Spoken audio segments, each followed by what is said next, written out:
जरा सोचो एक आदमी को नर्क से बचने के लिए अलग अलग शरीर में जाना पड़े जिन्हें उसे किसी भी हाल में जिंदा रखना होगा। कहानी की शुरुआत होती है चोई नाम के एक जवान लड़के से जो एक बड़ी कंपनी में इंटरव्यू के लिए जा रहा था। रास्ते में उसे अपनी मैनेजर का फोन आया जो उसे गुड लक कह रही थी, पर तभी अचानक उसकी आंखों के सामने सड़क पार कर रहा एक आदमी गाड़ी से टकरा गया और सीधा चोई के पैरों के नीचे आ गिरा। चोई ने उसे बचाने की बहुत कोशिश की, लेकिन उस बेचारे आदमी ने उसकी बाहों में ही दम तोड़ दिया। इस घटना से चोई को इतना गहरा सदमा लगा कि इंटरव्यू में वो आसान से सवालों का जवाब भी नहीं दे सका और सीधी सी बात है कि उसे नौकरी भी नहीं मिली। फिर अगले 7 साल तक चोई काम ही ढूंढता रहा। उसने कभी मजदूरी, कभी वेटर बना और कभी टैक्सी चलाकर अपना जैसे तैसे कर्ज चुकाया। उधर उसके दोस्तों ने अच्छी अच्छी नौकरियां करके परिवार तक बसा लिए। इधर हजारों रेज़्यूमे बेचने के बाद भी चोई को अच्छी नौकरी नहीं मिल रही थी। इसी तरह वक्त गुजरता रहा लेकिन उसकी जिंदगी में कोई बदलाव नहीं आया। फिर एक दिन उसे उसी कंपनी में दोबारा इंटरव्यू के लिए बुलाया गया जहाँ वो 7 साल पहले गया था। जब मैनेजर ने देखा कि वो इतने साल से लगातार अलग अलग छोटे मोटे काम करके गुजारा कर रहा है तो वो चोई की लगन से काफी प्रभावित हुआ। ये देखकर एक बार फिर चोई की उम्मीद जाग गई। लेकिन फिर थोड़ी देर बाद ही उसे खबर मिली कि जिस कंपनी में उसने पैसे इन्वेस्ट किए थे वो तो ठप हो गई है और उसका सारा पैसा डूब गया। ये सुनकर वो गुस्से से भर गया और सीधा इन्वेस्टर के घर जाकर गुस्से में उसका दरवाजा तोड़ने लगा। तभी पड़ोसियों ने उस पर पुलिस बुलवा दी। बेचारे चोई की जिंदगी में कुछ भी अच्छा नहीं हो रहा था। अब चोई हताश होकर अपनी मंगेतर जेनी के घर गया तो उसने देखा कि वो किसी दूसरे आदमी की महंगी गाड़ी से उतर रही थी। जब जेनी ने चोई को देखा तो उसने चोई की मदद करने के लिए उसे कुछ पैसे दिए, लेकिन चोई ने उससे नाराज होकर कहा कि वो उसे भूल जाए क्योंकि वो नहीं चाहता कि जेनी अपनी जिंदगी एक नाकाम इंसान के साथ बिताए। फिर जब चोई वापस अपने घर पहुंचा तो उसने देखा कि उसका सारा सामान दरवाजे के बाहर पड़ा था। असल में मकान मालिक ने किराया न देने की वजह से उसे घर से निकाल दिया था। फिर अगली सुबह चोई को उसी कंपनी का मैसेज आया कि वो नौकरी के लिए भी सिलेक्ट नहीं हुआ। इस बात से तो चोई बेचारा पागल ही हो गया और उसे समझ नहीं आ रहा था कि अब क्या करे। वो सीधा उस बिल्डिंग की छत पर पहुंचा और सोचने लगा कि जिस दिन से वो आदमी उसके हाथों में मरा है उसी दिन से उसकी जिंदगी बद से बदतर होती जा रही है। अब चोई के मन में मौत का भी कोई डर नहीं था। उसने एक कदम आगे बढ़ाया और चारों ओर अंधेरा छा गया। होश में आने के बाद चोई ने अपनी आंखों से पट्टी हटाई। उसने देखा कि वो एक एयरप्लेन में बैठा हुआ था। फिर उसने मॉनिटर पर देखा कि ये चेहरा उसका नहीं था बल्कि वो किसी और के शरीर में आ गया था। तभी एक लड़की उसके सामने आई और उसका आखिरी खत पढ़ने लगी। उसने कहा कि चोई अब मर चुका है, लेकिन उसका ये मानना था कि मर जाने से इंसान के हिस्से का दर्द खत्म नहीं हो जाता। इसके बाद वो चोई को एक ऐसी जगह ले गई जहाँ वो असल में तकलीफ महसूस कर सके। इस वक्त वो दोनों एक ऊंचे टावर पर थे जहाँ नीचे से दर्दनाक चीखने चिल्लाने की आवाजें आ रही थी। उसने बताया कि वो मौत की देवी है और वो चोई को अपनी मौत का फैसला खुद करने के जुर्म में सजा देने आई है। इसके बाद उसने चोई को नीचे फेंक दिया और वो सीधा वहशी जानवरों से भरे एक दलदल में जा गिरा। चोई ने चीखते हुए इन राक्षसों का सामना किया और अचानक से वो वापस एयरप्लेन के कैबिन में पहुंच गया। फिर मौत की देवी हेल ने कहा कि अब सजा के तौर पर उसे 12 लोगों के जिस्म में जाकर 12 बार मरना होगा। अगर वो नर्क से बचना चाहता है तो उसे इन 12 मौकों में से किसी एक में जिंदा बचने की कोशिश करनी होगी। इससे पहले कि चोई कुछ कहता हेल गायब हो गई। तभी अचानक प्लेन का इंजन पूरी तरह हिलने लगा तो चोई ने डर के मारे लाइफ जैकेट पहन ली, जबकि फ्लाइट अटेंडेंट ने उसे समझाया कि ये सिर्फ टर्बुलेंस है। खैर जल्द ही सब कुछ ठीक हो गया। चोई प्लेन में घूमा तो उसे इतनी महंगी चीजें देखकर काफी हैरानी हुई। तभी अचानक एक चमकती हुई चीज उसके सामने आई जो शख्स की यादों और काबिलियत से भरी हुई थी, जिसके जिस्म में वो अब जी रहा है। तब चोई को पता चला कि जिस कंपनी में वो इतने सालों से नौकरी करना चाहता था अब वो उसी कंपनी के मालिक के दूसरे बेटे के शरीर में है। उसने सोचा अब तो वो अपनी जिंदगी इस दौलत के साथ आराम से गुजार सकता है, इसीलिए उसने ऐसे ही जीने का फैसला किया। लेकिन तभी अचानक प्लेन का इंजन फट गया। चोई ने अपनी सीट पर जाकर सीट बेल्ट लगाई, मगर अचानक प्लेन में जबरदस्त धमाका हुआ और चोई आग में झुलसकर मारा गया। इसके बाद जब उसकी आंख खुली तो वो चोई के रूप में एक चमकदार दरवाजे के सामने बैठा था जो सीधा नर्क की तरफ जाता था। वही मौत की देवी हेल एक टेबल पर बैठकर एक बंदूक में गोलियां लोड कर रही थी, जिसकी मदद से वो उसे बार बार मार कर दूसरे जिस्म में बेचती। मगर चोई को इस खेल के रूल्स की समझ नहीं आ रहे थे। उसने कहा कि अगर वो हर बार भयानक मौत ही मरने वाला है तो वो जिंदा कैसे बचेगा। अगर हेल ने कहा कि ये तुम्हारी सिरदर्दी है मेरी नहीं। फिर वो चोई को नर्क की सैर पर ले गई जहाँ चारों ओर धधकती आग जल रही थी और हर तरफ से चीखने चिल्लाने की आवाजें। फिर हेल ने कहा कि उसकी गलती यही है कि इससे पहले मौत उस तक पहुँचती वो खुद ही मौत के पास पहुँच गया, इसीलिए अब सजा तो भुगतनी होगी। फिर हेल ने उसे गोली मार दी और अचानक चोई ने देखा कि वो आसमान से नीचे गिर रहा था। तभी वो चमकता पत्थर उसके दिमाग में घुसा तो उसे पता चला कि वो बेहद खतरनाक स्टंट्स करने वाले एक आदमी के शरीर में आ गया था। इस वक्त वो बिना पैराशूट के आसमान से कूदने का स्टंट कर रहा था जिसे दुनिया भर के लोग देख रहे थे। अगर वो जिंदा बच गया तो उसके स्पॉन्सर उसे ढेर सारा पैसा देंगे। उस आदमी की काबिलियत पाकर चोई को लगा कि शायद वो ये स्टंट कर सकता है, लेकिन वो नेट में गिरने की बजाय कहीं दूर जा टकराया और उसकी मौके पर ही मौत हो गई। उसकी आंख खुली तो वो फिर नर्क के दरवाजे पर था। वो बहुत गुस्से में था क्योंकि उसके पास अपनी जान बचाने का मौका ही नहीं था। हवा में तो पैदा हुआ मैं। चोई ने कहा कि उसकी असल जिंदगी में उसने दुख के अलावा और कुछ नहीं देखा। वो एक गरीब घर में पैदा हुआ, उसे कभी ढंग की नौकरी नहीं मिली और तो और उसने अपनी मंगेतर को भी खो दिया। मगर हेल को इससे कोई फर्क नहीं पड़ा और उसने फिर से चोई पर बंदूक चला दी। इस बार चोई एक स्कूल के लड़के के शरीर में था। उसने देखा कि एक लड़का उसी स्टंट परफॉर्मर की वीडियो देखकर उसकी मौत पर हंस रहा था। अभी चमकता पत्थर उसके दिमाग में घुसा तो पता चला कि उसके पिता की मौत हो चुकी है और वो अपनी माँ के साथ रहता है। उसकी माँ दिन रात मेहनत करती है लेकिन उसे स्कूल जाना बिल्कुल पसंद नहीं क्योंकि कुछ शैतान बच्चे रोज उसे परेशान करते हैं। एक दिन पिटने के बाद वो इतना हताश हो गया कि उसने कुछ गलत कर लिया। अब चोई उसकी मौत से पहले उसके शरीर में आ गया था। उसने सोचा कि अगर वो इस बार बच गया तो उसे नर्क में नहीं जाना पड़ेगा और वो एक नई जिंदगी की शुरुआत कर सकता है। लेकिन तभी जेम्स नाम के एक लड़के ने उसे फिर परेशान करना शुरू कर दिया। तब चोई ने गुस्से में कुर्सी उठाकर उसे सबक सिखाना चाहा पर जेम्स के साथियों ने उस पर हमला कर दिया और कोई उसकी मदद के लिए नहीं आया। बाद में चोई ने सोचा कि बचने के लिए उसे किसी ताकतवर लड़की का सहारा लेना होगा। खैर जब वो घर पहुंचा तो गरीबी की हालत देखकर उसे अपनी माँ की याद आ गई। जब वो उस लड़के की माँ के साथ खाना खा रहा था तो वो अपनी माँ की मजबूरियाँ याद करके रोने लगा। फिर शाम को उसे जेम्स का मैसेज आया जो उसे परेशान करके पैसे मांग रहा था। खैर अगले दिन वो जेम्स के एक साथी से मिला तो उसने बताया कि जेम्स 11वीं क्लास के एक ताकतवर लड़के का दोस्त है और उसके दम पर ही वो सबको परेशान करता है। फिर लंच के दौरान जेम्स ने फिर चॉय को परेशान किया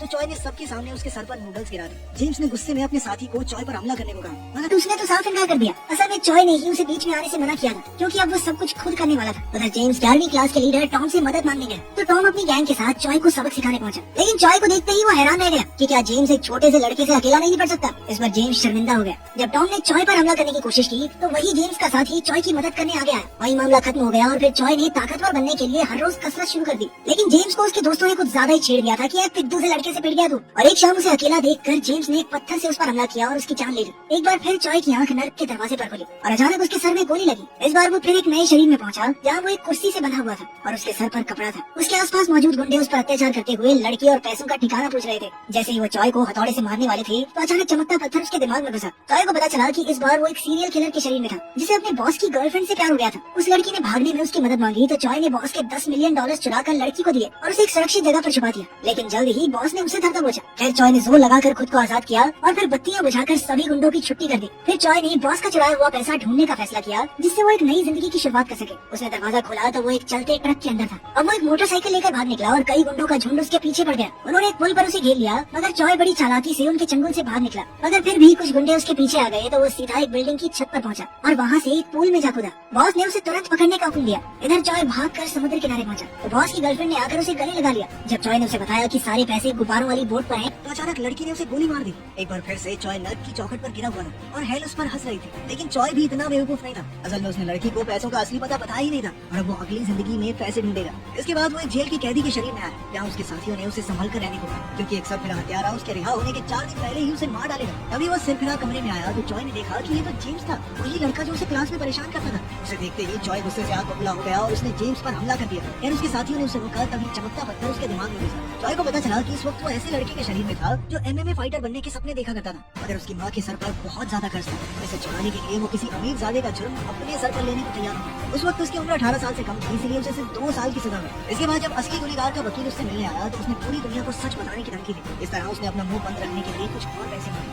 इधर जेल में चॉय ने जेम्स से कहा कि वो उसकी असलियत अब सबके सामने लाकर रहे, क्योंकि चॉय जानता था कि जेम्स कोई सिरफिरा नहीं बल्कि बच्चों को मारने वाला एक बुज़दिल है। फिर एक दिन वर्कशॉप में काम करते हुए एक हादसा हो गया जिसके बाद गार्ड्स जख्मी कैदी को उठा ले गए। इधर कुछ गुंडों ने चॉय को घेर लिया और अचानक उस पर जानलेवा हमला कर दिया, मगर चॉय भी इस वक्त एक MMA फाइटर के शरीर में था और उसने एक ही गुंडे को अच्छा सबक सिखाया। फिर रात को वो जेम्स के पास पहुंचा और उसे सजा देने के लिए उसने मरे हुए लोगों की आत्मा अपने शरीर में लाने का नाटक किया। अब जेम्स ने स्कूल में जिस लड़की की हत्या की थी वो चॉय के शरीर में उसके सामने खड़ा था। उसने कहा कि वो जेम्स का पीछा कभी नहीं छोड़ेगा। ये सुनते ही जेम्स को डर के मारे दौरे पड़ने लगे। आखिरकार चॉय की रिहाई का दिन आ गया और चॉय की मुलाकात असली गुनहगार के वकील से हुई। वकील ने उसे और पैसे देने की कोशिश की मगर चॉय ने इनकार करके कहा कि अब वो अपनी जिंदगी खुद बनाएगा। इसके बाद वो उसी समुद्र किनारे पहुंचा और उसने वही $10 मिलियन ढूंढ निकाले जो उसने अपनी पिछली जिंदगी में छुपाए थे। वो पैसे लेकर अपने घर पहुंचा और आगे की जिंदगी के बारे में सोचने लगा। खैर रात को उसे अपनी माँ का सपना आया और वो रोते रोते जाग उठा। फिर उसे MMA फाइटर की माँ का फोन आया और उसने उनसे मिलने का वादा किया। उसने पैसे आधे आधे करके 2 बैग्स में भरे, एक MMA फाइटर की माँ के लिए और एक बैग उसने स्टेशन के लॉकर में छुपा दिया। अब वो उस इलाके में पहुंचा जहाँ वो फाइटर रहता था, मगर अचानक किसी ने उसके पेट में चाकू घोंप दिया। चॉय को समझ नहीं आया कि उस पर ये हमला किसने किया। तब उस आदमी ने बताया कि वो उसी लड़की का बाप है जिसे उसने गाड़ी से उड़ा दिया था। तब चॉय ने उनसे माफी मांगी और सच बताया कि असली गुनहगार कोई और है। उसने तो बस चंद पैसों के लिए ये जुर्म अपने सर लिया था। ये सुनकर वो आदमी घबरा कर वहाँ से भाग गया। तभी अचानक उस फाइटर का जेल का दोस्त वहाँ पहुंचा, मगर तभी उसने खुलासा किया कि वो तो चॉय को मारने के मकसद से ही जेल गया था। अब उसे ढूंढकर वो काफी खुश था क्योंकि उसे मारने पर अब इनाम भी मिलेगा। उसने एक ही झटके में चॉय के पेट में चाकू घोंपकर उसे मार डाला। तभी चॉय का फोन बजा और उस पर फाइटर की माँ का फोन आ रहा था। अब एक बार फिर वो हेल के सामने आ गया, मगर वो अपनी माँ को याद करके रोने लगा। हेल ने कहा कि वो इस बार भी नाकामयाब रहा, मगर चॉय ने कहा कि वो अगले शरीर में जाना चाहता है। हेल ने उस पर बंदूक चला दी और अब वो एक जवान लड़के के शरीर में था। वो ट्रेन स्टेशन से थोड़ी ही दूर था और दौड़कर स्टोरेज रूम में गया और तुरंत पैसों का बैग निकाल लिया। तभी अचानक उसकी नजर एक पोस्टर पर पड़ी और चमकता पत्थर उसकी बुद्धि में घुस गया। उसे समझ आया कि अब वो एक मॉडल के शरीर में आ गया था। फिर चॉय घर पहुंचा तो वहाँ की शानो शौकत देखकर हैरान रह गया। अब उसके दोस्त का फोन आया जो उसे पार्टी के लिए बुला रहा था। पार्टी में जाकर चॉय को एहसास हुआ कि उसे बहुत जल्दी शराब का नशा हो जाता है। तभी उसी कंपनी का CEO वहाँ आ गया जिस कंपनी में वो चॉय बनकर इतने सालों से नौकरी पाने की कोशिश कर रहा था। चॉय ने उनसे बातचीत करने की कोशिश की मगर जल्द ही वो नशे से बेहोश हो गया। अगली सुबह उसके बड़े भाई ने उसे उठाया तो उसकी आँख खुली। तब पता चला कि वो दोनों मिलकर एक कैफे चलाते हैं और आज उसके भाई के जाने के बाद उसे ही सारा काम संभालना था। आज वो वेटर का काम कर रहा था कि उसी वक्त जेनी उस कैफे में आई। जब वो चॉय के रूप में जिंदा था तो जेनी उसकी मंगेतर थी। उसे देखकर चॉय की धड़कनें बढ़ने लगी और उसे अपना प्यार याद आया। उसे याद आया कि कैसे वो पहली बार जेनी से मिला था। उस दिन जेनी की किताब के पन्ने उड़ गए थे तो चॉय ने उसकी मदद की थी। फिर उसे याद आया कि कैसे उसने जेनी को आगे बढ़ जाने को कहा था क्योंकि उसके हिसाब से वो 1 नंबर का निठल्ला था। जब चॉय के भाई ने देखा कि चॉय जेनी को देखकर घबरा गया था तो उसने चॉय को बताया कि जेनी एक मशहूर राइटर है।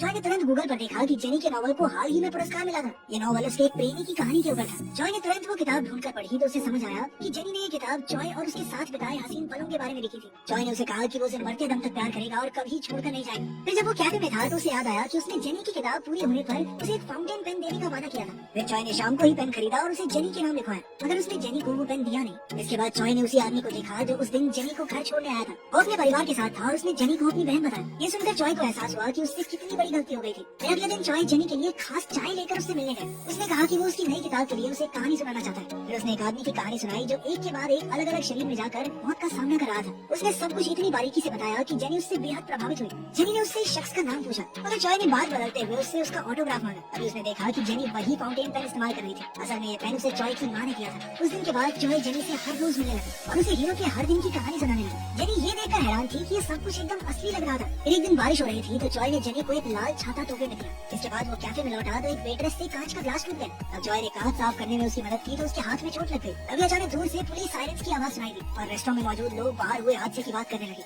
जॉय उसी बाहर दौड़ा और वहाँ लाल छाता टूटा देखकर उसका दिल टूट गया। उसे लगा कि हादसे में जेनी को कुछ हो गया, मगर जेनी तो सही सलामत उस पार खड़ी थी। जॉय की हालत देखकर वो उसके पास आई और उसके हाथ पर मरहम पट्टी की। उसे एहसास हुआ कि जॉय को लगा कि उसका कोई करीबी हादसे में चला गया। जेनी ये सब समझ सकती थी क्योंकि जॉय की मौत के बाद उसका भी यही हाल हुआ था। अब जेनी ने जाते समय कहा कि वो फिर से उससे नहीं मिलेगी क्योंकि उसकी कहानी उसे उसके प्रेमी की याद दिलाती है। कुछ देर बाद वो जॉय की कब्र पर गई और उसकी तस्वीर के सामने उसे याद करके रोने लगी। इधर जॉय दूर से ही उसे देख रहा था। उसके जाने के बाद वो खुद वहाँ गया और उसे अपनी असली माँ दिखाई दी। जब उसने उन्हें रोते हुए देखा तो वो खुद भी बाहर आकर फूट फूट कर रोने लगा और उनसे माफी की भीख मांगने लगा। बाद में उसने अपनी माँ को जॉय का दोस्त बनकर एक खत लिखा और उसे पैसों से भरे बैग में रखकर अपनी माँ के घर छोड़ा। फिर अगले दिन वो जेनी से मिला तो उसे आगे की कहानी सुनाई। उसे सुनकर जेनी बेहद खुश थी और फिर जॉय उसे घर छोड़ने गया। रास्ते में जेनी ने कहा कि वो दुआ करेगी कि हीरो की कहानी का अंत अच्छा हो। तब उसे याद आया कि जब जॉय वेटर हुआ करता था तो जेनी ने उसे अपने दोस्तों से मिलवाया था। उसे फर्क नहीं पड़ता था कि जॉय एक वेटर है क्योंकि उसकी नजरों में जॉय की मेहनत सबसे बढ़कर थी। लेकिन जॉय तो यही सोचता रहा कि जेनी उसकी मौत से उभर जाएगी। खैर अब जॉय को अपनी गलती का एहसास हुआ और उसने जेनी से तहे दिल से जाकर माफी मांगी। उसने कहा कि उसने हमेशा जेनी से ही प्यार किया है। फिर उसने जेनी को सब कुछ सच बता दिया कि वही असली जॉय है और उसके साथ जो कुछ भी हुआ वो एक कहानी नहीं बल्कि सच है। उसने वादा किया कि अब वो जेनी को छोड़कर कहीं नहीं जाने वाली।